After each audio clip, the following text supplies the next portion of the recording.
beauty manifest. And that is the last, and that is what you are going to pray with. My beauty manifest this last season, last third of the year. And so this woman went back to her country. Naomi went back to her country with Ruth. And immediately she got there and the people were shouting. The scripture didn't tell us why they were shouting. Either they were shouting and saying, "Oh, welcome back." Or they were shouting because of how haggard she looked. But they said, "Is this Naomi?" It's a question. It depends on how you interpret it. Is this Naomi that left when it was not good? She has come back. Is this Naomi that was so beautiful before and now look at her? But Naomi herself replied, "Don't call me Naomi, call me Mara." If you look at the story of Mara in the book of Exodus, we won't have time to read it. When the children of Israel were coming from the land of Egypt, God has just done a miracle, a big miracle. And that's what I'm saying. Sometimes the miracle comes and sometimes something else happens. God had just parted the Red Sea and all of a sudden no water for them to drink. Couldn't the God that parted the Red Sea provide water? And when they saw the water they were to drink, they tasted it, it was bitter. And that water is called Mara. The meaning of Mara is bitterness. And so Naomi said, "My life is bitter. Don't call me Naomi."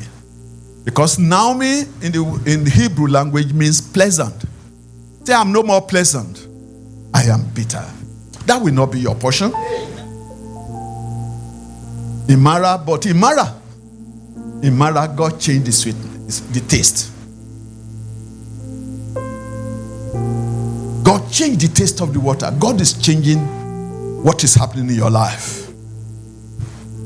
But do you know that immediately they left that place and they moved forward, they arrived at a place called Elim. In the place called Elim, there were enough water for them to drink. And Elim in Hebrew means God's bountiful provisions. I want you to see the sweetness in the life of Naomi, the end, the latter part of her life. I want you to see the latter part of the life of Joseph. I want you to see the latter part of the life of Job, Esther, Abraham, and know that God do make things beautiful at His time. But I can't end this message without telling you that there's something important that we must learn. I call it a catalyst. For those of us who did biology in those days, catalysts play a very important role in digestion. Without it, without those things that form catalysts, digestion might not take place. And if there is no digestion, we might not grow. Because it is only when the food that we ate has been digested that the body system can absorb it and we can begin to grow. Brethren, what is the catalyst? What is it, the catalyst that can trigger this giving to the Lord? And I'm not talking about money alone. Our life completely up to it. Ruth, that became the great-great-grandmother of our Lord Jesus Christ, gave her life entirely, totally, to her mother-in-law. Joseph, in the prison yard, didn't sit down in a corner and say, "Well, what is my business interpreting your dream? Can you see me? My dream led me to this place." He still found reasons, ways to still be of good use to those people. And it was what he did that helped him. Our teacher on Friday was telling us about a woman called Tabitha. Dorcas. His work spoke for her. She poured cold water and she was able to step on cold ground. Or is that how they put it? If Tabitha didn't do that, maybe they wouldn't have called Peter to come. Please don't be weary of doing good. Even in times of difficult situation. Please, because you never know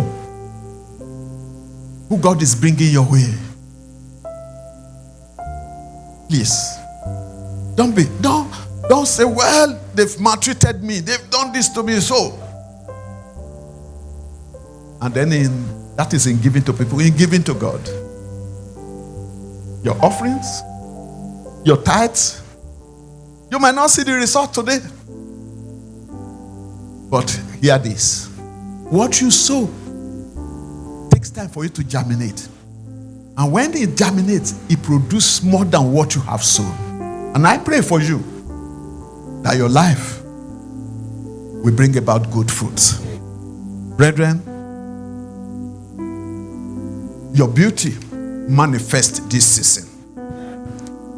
The joy of the Lord manifests this season into your life. Let's bow down our head. We are going to pray. I want us to appreciate the Lord once again for who He is. A gracious God, a merciful God, a kind and compassionate God.